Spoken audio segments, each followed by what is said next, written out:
नमस्कार दोस्तों, स्वागत है आपका सुरेंद्र भैया की ऑनलाइन कोचिंग क्लासेस में। दोस्तों, प्रीवियस वीडियो में हमने टेंस को देख लिया है, सेंटेंस को देख लिया, नाउन को देख लिया है, प्रोनाउन को देख लिया है।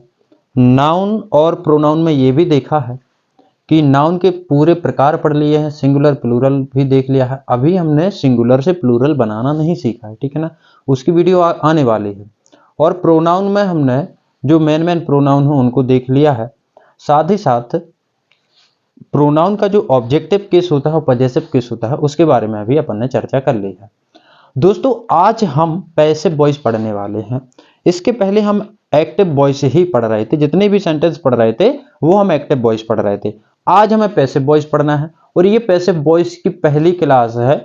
अच्छे से देखना, अंत तक देखना। यदि आप पैसिव वॉइस सीखना चाहते हो तो 2 वीडियो आएंगी पैसिव वॉइस की, और 2 ही वीडियो में हम सारे पैसिव वॉइस के जो कंसेप्ट होते हैं वो क्लियर कर देंगे। दोस्तों, पैसिव वॉइस क्या होता है? पैसिव वॉइस जो है, पैसिव का मतलब क्या होता है? निष्क्रिय। पैसिव यानी निष्क्रिय। अब बात को समझना, ठीक है। वॉइस यानी आवाज, ऐसी आवाज या ऐसा वाक्य जिसमें कर्ता निष्क्रिय होता है, कर्म पर ध्यान दिया जाता है, वहां पर आपका पैसिव वॉइस लगता है, ठीक है ना। जैसे पे आपको बाजार भेजा जा रहा है तो यहां पर आप मेन नहीं हो, भेजना मेन बात हो रही है। एम्फेसाइज किया जा रहा है भेजने पर। तो पैसिव वॉइस का मतलब होता है कोई काम किया जाना, कोई काम किया जाना, वहां पर पैसिव वॉइस होता है। जैसे आपको बुलाया गया, ठीक है, क्रिकेट खेला गया, मेरे द्वारा आपको इंग्लिश पढ़ाई गई, तो यहां पर इंग्लिश पढ़ाई गई मेन है, इंग्लिश पढ़ाई गई, मैंने आपको इंग्लिश पढ़ाई, ये एक्टिव वॉइस है। मेरे द्वारा आपको इंग्लिश पढ़ाई गई, ये पैसिव वॉइस है। तो पैसिव वॉइस क्या होता है कि कोई काम किया जाना, ठीक है ना, कोई काम किया जाना। आपको सुरेंद्र भैया की वीडियो दिखाई गई कि भैया देख लो, यदि पैसिव वॉइस नहीं बन रहा तो सुरेंद्र भैया की वीडियो देख लो, यदि नहीं बन रहा है तो देख लो, ये पैसिव वॉइस नहीं है। आपको वीडियो दिखाई गई, ये पैसिव वॉइस है, ठीक है ना। लोगों को भगवान का प्रसाद वितरण किया गया, यहां पर वितरण किया गया, करने वाला कौन है? तो जब कर्ता मैन नहीं होता है, कर्म मैन होता है, तो वहां पर पैसिव वॉइस यूज होता है। पैसिव वॉइस का कंसेप्ट समझ में आया? पैसिव वॉइस का, जैसे नरेंद्र मोदी जी के द्वारा लाल किले से भाषण दिया गया, तो यहां पर भाषण दिया गया और कर्ता आया भी है, तो के द्वारा के साथ आया है। कर्ता कैसे आया है? के द्वारा के साथ आया है, तो यहां पर पैसिव वॉइस होगा। लेकिन नरेंद्र मोदी जी ने लाल किले से भाषण दिया, ये यहां पर कर्ता डायरेक्ट ही कोई काम कर रहे हैं, तो यहां पर आपका एक्टिव वॉइस होगा। पैसिव वॉइस कहां होगा? कि नरेंद्र मोदी जी के द्वारा भाषण दिया गया, मेन एम्फेसाइज किया जा रहा है यहां पर भाषण पर, ठीक है ना। जैसे कि मुझे यह बताया गया कि पूर्व का जिब्राल्टर ग्वालियर को कहते हैं, तो यह बताया गया, यह बताया गया, किसने बताया? नहीं पता, तो मुझे यह बताया गया, ये आपका पैसिव वॉइस होगा, ठीक है ना। तो ऐसे ही कई सारे सेंटेंस होते हैं, हर टेंस में आपके पैसिव वॉइस बनने वाले हैं। कुछ टेंस होंगे वहां पर पैसिव वॉइस नहीं बनेगा, उनको भी हम स्पेशली देख लेंगे। क्लियर है? तो आपने 12 टेंस पढ़े थे, जिसमें present simple, past simple, future simple, present continuous, past continuous and future continuous था। Present perfect, past perfect, future perfect, present perfect continuous, past perfect continuous and future perfect continuous थे। अब हमको पैसिव वॉइस में भी इन सारे tense को पढ़ना है। सभी टेंस में हमने वर्ब की फॉर्म अलग अलग देखी थी। जैसे कि देखा था कि कॉन्टिन्यूअस में वर्ब की आईएनजी फॉर्म लग रही है, परफेक्ट में वर्ब की थर्ड फॉर्म लग रही है, और जितने भी आपके सिंपल हैं उसमें वर्ब की फर्स्ट फॉर्म लग रही है। लेकिन वर्ब की फर्स्ट फॉर्म के साथ सेकंड फॉर्म भी लग रही थी पास्ट सिंपल में, और वर्ब की फर्स्ट फॉर्म के साथ एस या ईएस फॉर्म लग रही थी प्रेजेंट सिंपल में। ये अपन ने स्पेशल किस देखे थे। इसमें क्या लगेगा?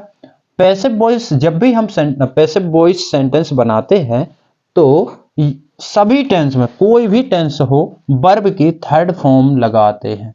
चाहे टेंस हो या मॉडल हो, वर्ब की थर्ड फॉर्म का यूज किया जाता है, वर्ब की थर्ड फॉर्म लगती है। क्या आपको इतनी बात समझ में आई?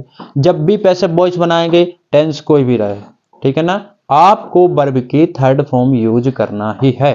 इसके बाद अब हम हेल्पिंग वर्ब देख लेते हैं, लेकिन ये भी तो देख लें सबसे पहले कि महानुभाव कौन से टेंस हैं जिसका पैसिव वॉइस नहीं बनेगा। ठीक है ना, तो आपके टेंस कम करते हैं हम। ठीक है, देखिए जितने भी परफेक्ट कॉन्टिन्यूअस है उसका उसका हेल्पिंग वर्ब नहीं बने, उसका पैसिव वॉइस नहीं बनेगा। जितने भी परफेक्ट कॉन्टिन्यूअस है उसका पैसिव वॉइस नहीं बनेगा, ये बात याद रख लेना। तो जैसे कि ये प्रेजेंट परफेक्ट कॉन्टिन्यूअस का नहीं बनेगा, पास्ट परफेक्ट कॉन्टिन्यूअस का नहीं बनेगा और फ्यूचर परफेक्ट कॉन्टिन्यूअस का पैसिव वॉइस नहीं बनेगा। अरे क्या आपको बात समझ में आई? अब देखिएगा बंधु, जो फ्यूचर कॉन्टिन्यूअस है इसका भी पैसिव वॉइस नहीं बनेगा। तो कुल मिलाकर 8 ही टेंस है, इनका पैसिव वॉइस बनेगा और इन्हीं टेंस को अपन यहां वहां कर करके पैसिव वॉइस बनाते रहेंगे। अब बात करते हैं हेल्पिंग वर्ब की कि हेल्पिंग वर्ब कौन सी लगेगी। तो यदि आपने टेंस नहीं पढ़े हैं तो सबसे पहले टेंस पढ़िए, उसके बाद मैं आपको वॉइस, उसके बाद आप ये वाली वीडियो देखना। और यदि आपने टेंस पढ़ लिए हैं, हेल्पिंग वर्ब याद हो गई है, तो पैसिव वॉइस के हेल्पिंग वर्ब याद करने में आपको प्रॉब्लम नहीं आने वाली है। देखिए बंधु, जो प्रेजेंट कॉन्टिन्यूअस में इज एम आर लग रहा था, जब हम पैसिव वॉइस बनाते हैं तो प्रेजेंट सिंपल में is am are helping verb के रूप में लगता है। यहां पर वॉज वर लग रहा था तो पास्ट सिंपल में वॉज या वर लगेगा। ठीक है ना, और यहां की हेल्पिंग वर्ब यहां खिसक के आ जाएगी और विल भी हेल्पिंग वर्ब के रूप में सेट की जाएगी फ्यूचर सिंपल में। क्या आपको इतनी बात समझ में आई? जो कॉन्टिन्यूअस वाली हेल्पिंग वर्ब थी आपके एक्टिव वॉइस में, वो आपकी पैसिव वॉइस में चली गई, पैसिव वॉइस में प्रेजेंट सिंपल में चली गई। तो इसका क्या होगा? अरे इसका कुछ नहीं होगा बंधुओं, इसकी यही रहेंगी, बस ये अपने साथ कुछ और भी ऐड कर लेंगे। जैसे इसकी हेल्पिंग वर्ब होगी इज और बीइंग लगा लेंगे अपने साथ, एम बीइंग, आर बीइंग, ये हेल्पिंग वर्ब होगी। क्या समझ रही है पब्लिक? क्या होगा? एज बीइंग, एम बीइंग और आर बीइंग। यहां पर देखें इसकी हेल्पिंग वर्ब होगी वॉज बीइंग, इसकी हेल्पिंग वर्ब होगी वर बीइंग। क्या इसकी हेल्पिंग वर्ब बताऊं? अरे जब पैसिव वॉइस ही नहीं बनेगा तो क्या करना बबुआ इसके हेल्पिंग वर्ब का, इसको हटा दो। अब यहां पर आ जाए, इसकी हेल्पिंग वर्ब ये वाली लगेगी जो परफेक्ट कॉन्टिन्यूअस की थी, हैज बीन और हैव बीन, और इसकी हेल्पिंग वर्ब लगेगी हैड बीन, और इसकी हेल्पिंग वर्ब लगेगी विल हैव बीन। क्या इतनी बात समझ में आई? फिर से बातों को रिवाइज करते हैं। पैसिव वॉइस, वह पैसिव वॉइस, पैसिव का मतलब निष्क्रिय, वॉइस मतलब ऐसी वॉइस जिसमें कर्ता निष्क्रिय होता है, सब्जेक्ट निष्क्रिय होता है, मेन बात कर्म की जाती है, वहां पर पैसिव वॉइस आता है। जैसे कि आपको बुलाया गया, आपको पढ़ाया गया, मुझे भेजा जा रहा है, मुझे पढ़ाया जाता है, मुझे खाना खिलाया जाता है, वहां पर हम पैसिव वॉइस का यूज करेंगे। पैसिव वॉइस में हमेशा वर्ब की थर्ड फॉर्म यूज करते हैं, और जितने भी 12 टेंस उसमें 4 टेंस की पैसिव वॉइस नहीं बनती है, जिसमें परफेक्ट कॉन्टिन्यूअस के 3 हैं और एक फ्यूचर कॉन्टिन्यूअस है। क्या यहां तक बात समझ में आई? इसके बाद हमने हेल्पिंग वर्ब पढ़ी। हेल्पिंग वर्ब में हमने क्या देखा कि प्रेजेंट सिंपल की हेल्पिंग वर्ब है is am are passive voice में, पास्ट सिंपल की वॉज वर और फ्यूचर सिंपल की विल बी। यहां पर देखें तो इसकी कॉन्टिन्यूअस में is being, are being, am being, मतलब इज एम आर के साथ बीइंग लग रहा है। यहां पर वॉज बीइंग, वर बीइंग हो जाएगा, यहां पर has been, have been, had been, will have been, ये हेल्पिंग वर्ब के रूप में लगाई जाएंगी। क्या आपको इतना समझ में आया? इसको यदि बनाना है तो ये लो, मैं अलग हो गया, आप बना लीजिए। चलिए अब देखते हैं बंधुओं बनाते कैसे हैं, सेंटेंस को कैसे बनाते हैं। ठीक है, हमेशा वर्ब की थर्ड फॉर्म लगेगी, ये तो कंफर्म है। सेंटेंस कैसे बनाते हैं इस चीज पर विशेष ध्यान रखते हैं। ठीक है, तो ये कुछ 3 सेंटेंस हैं आपके सामने और इनको हमें पैसिव वॉइस में बनाना है। एक्टिव वॉइस में पहले से ही बने हैं, जैसे कि ही गोज, वह जाता है, Ram told about me, Ram ने मेरे बारे में बताया, और तीसरा है I will listen Gita, I will listen Gita. Listen का मतलब होता है सुनना और टोल्ड का मतलब बताना। गो का एस फॉर्म है गोज, गोज का मतलब होता है जाना। तो यहां पर मैं गीता सुनूंगा, ये आपका पैसिव वॉइस होगा, सुनना भैया, है ना। वह जाता है, इसका जब हम पैसिव वॉइस बनाएंगे तो क्या हो जाएगा पैसिव वॉइस में, देखो ही गोज, ये एक्टिव वॉइस में है, यहां पर हेल्पिंग वर्ब नहीं लग रही। लेकिन जब भी हम पैसिव वॉइस बनाएंगे हेल्पिंग वर्ब लगेगी। एक्टिव वॉइस में प्रेजेंट सिंपल और पास्ट सिंपल में जब असर्टिव सेंटेंस बना रहे थे तो हेल्पिंग वर्ब नहीं लग रही थी। लेकिन जब आप पैसिव वॉइस बनाएंगे तो सभी जगह हेल्पिंग वर्ब लगेगी। एक भी टेंस ऐसा नहीं रहेगा जो बिना हेल्पिंग वर्ब का आया है, हेल्पिंग वर्ब तो लगेगी ही लगेगी। समझते हैं, ठीक है। ही अब देखो ये प्रेजेंट सिंपल का है और प्रेजेंट सिंपल में हेल्पिंग वर्ब क्या लग रही थी, इज, एम, आर। तो ही क्या है, सिंगुलर है। बंधुओं इज, एम और आर, वॉज,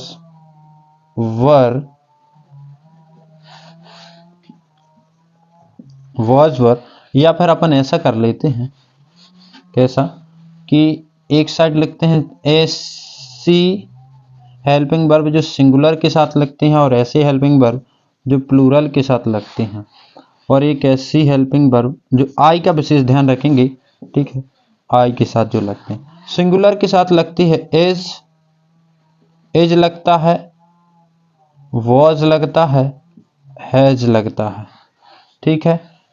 इसके बाद प्लूरल के साथ आर लगता है, वर लगता है और हैव लगता है, और आई के साथ एम लगता है, वॉज लगता है, ठीक है। ये है, ये मैंने क्यों लिखवाया, क्योंकि बाकी का जैसे और अन्य है जैसे बिल, बिल या बिल भी, वो तो सभी के साथ लगते हैं। जहां कंफ्यूजन पैदा होता है वो ये है, ये वाले ऐसे हेल्पिंग वर्ब है जो कि सिंगुलर और प्लूरल के साथ लगते हैं, ठीक है। चलिए आप इसको उतारना चाहे तो उतार लो, ठीक है। ही के साथ क्या लगेगा प्रेजेंट सिंपल में, ही इज, और वर्ब की यहाँ एस फॉर्म लगी है, पैसिव वॉइस में बनाएंगे तो वर्ब की थर्ड फॉर्म लगेगी, और गो की थर्ड फॉर्म क्या होती है, gone. He is gone, he is gone, ये आपका पैसिव वॉइस बन जाएगा। या फिर it is gone by him, to him हो जाएगा। तो दो प्रकार से हम बना सकते हैं। यहां पर इस वाले सेंटेंस को देखते हैं पैसिव वॉइस बना के, ठीक है। Ram told about me, about me, about क्या है, आपका प्रेपोजिशन है, तो ये आपका लास्ट में ही आएगा। तो सेंटेंस किस तरीके से बनेगा, यहाँ पर सब्जेक्ट नहीं है, सब्जेक्ट है लेकिन सब्जेक्ट बाद में आएगा। जब भी हम पैसिव वॉइस बनाते हैं तो जो एक्टिव वॉइस का सब्जेक्ट है ये बाय के साथ बाद में आता है, तो बाय प्लस सब्जेक्ट सबसे लास्ट में आता है, ठीक है। तो सब्जेक्ट यहाँ राम है, ये सबसे लास्ट में आएगा, वाई राम सबसे लास्ट में आएगा। तो कैसे बनाएंगे, इट, जब सब्जेक्ट हट जाएगा तो इट लगा देना, है ना। इट, देखो टोल्ड, टोल्ड क्या है, वर्ब की सेकंड फॉर्म है, वर्ब की सेकंड फॉर्म एक्टिव वॉइस में पास्ट सिंपल में लगती है, तो पास्ट सिंपल में वॉज और वर लगता है। इट क्या है, सिंगुलर है, तो सिंगुलर के साथ क्या लगेगा, was, it was, it was, और टोल्ड का थर्ड फॉर्म भी told, it was told about me, about me by Ram, by Ram, ठीक है। कोई का भी नाम हो, यदि आप नाम लिखना चाहो तो आर जो है, मतलब किसी भी व्यक्ति का नाम हो, नाम का पहला अक्षर कैपिटल में लिखा जाता है, ये जरूर याद रखना। तो वाई प्लस सब्जेक्ट सबसे लास्ट में आया है। देखो सब्जेक्ट जो था राम वो वाई के बाद आया है, कैसे बनाया, it was told about me by Ram, मेरे बारे में राम के द्वारा बताया गया, इस तरीके का ये ट्रांसलेशन होगा। अगला देखो, आई विल लिसन गीता, मैं गीता सुनूंगा, मुझे गीता सुनाई जाएगी, है ना, या मुझे गीता सुनाई जाएगी, कौन सुना रहा है ये नहीं है। तो इस तरीके से सेंटेंस बनाएंगे कि इट विल बी, विल भी कहां से आ गया, ये फ्यूचर सिंपल का है, एक्टिव वॉइस में विल लगता है। जब फ्यूचर सिंपल का हम पैसिव वॉइस बनाते हैं तो वहां पर हेल्पिंग वर्ब विल बी लगती है। इट विल बी, लिसन का थर्ड फॉर्म लगाएंगे क्योंकि हर बार थर्ड फॉर्म ही तो लगना है। It will be listen Gita, it will be listen Gita, किसके लिए? मेरे लिए। टू मी या फॉर मी, टू मी, इतना ही है ना। I will listen Gita, sorry यहां पर वाई आएगा, यहां पर क्या आएगा? वाई, सुनना है ना। I will listen Gita, I will listen Gita, I will listen Gita, मैं गीता सुनूंगा। इसका जब हम पैसिव वॉइस बनाएंगे हिंदी में ही बनाओ, मेरे द्वारा गीता सुनी जाएगी। It will be listen Gita by me. जब भी आपका सब्जेक्ट पैसिव वॉइस बनाएंगे तो जो आपका सब्जेक्ट है वो वाई के बाद आएगा। तो यदि आपको इसके फॉर्मूला लिखना है तो लिख सकते हो, बाकी मैं तो नहीं बोलता हूँ कि फॉर्मूला लिखो, लेकिन यदि आप फॉर्मूला लिखना भी चाहें तो आप इस तरीके से फॉर्मूला लिख सकते हो कि सबसे पहले ऑब्जेक्ट आएगा, ऑब्जेक्ट के बाद ऑब्जेक्ट के अकॉर्डिंग ही हेल्पिंग वर्ब आएगी पैसिव वॉइस में, है ना। एक इसका है पैसिव वॉइस के ट्रांसलेशन का रूल है। ऑब्जेक्ट आएगा, हेल्पिंग वर्ब आएगी, फिर आपका वर्ब की थर्ड फॉर्म आएगी, और फिर आपका वाई आएगा, और फिर आपका सब्जेक्ट आएगा। वाई तभी आएगा जब सेंटेंस में सब्जेक्ट मौजूद है। यदि सब्जेक्ट मौजूद नहीं है तो वाई और सब्जेक्ट नहीं आएगा। और हर सेंटेंस का नेगेटिव, इंटेरोगेटिव सारी चीजें अपन बनाएंगे, और एक एक टेंस का कल अपन ट्रांसलेशन करेंगे पैसिव वॉइस में। अभी केवल आपको पैसिव वॉइस के बारे में बताना चाह रहा था। आप इस चीज को रट लीजिए, कल जब वीडियो आएगी तो मेरे साथ ही आपको ट्रांसलेशन करना है। Thank you.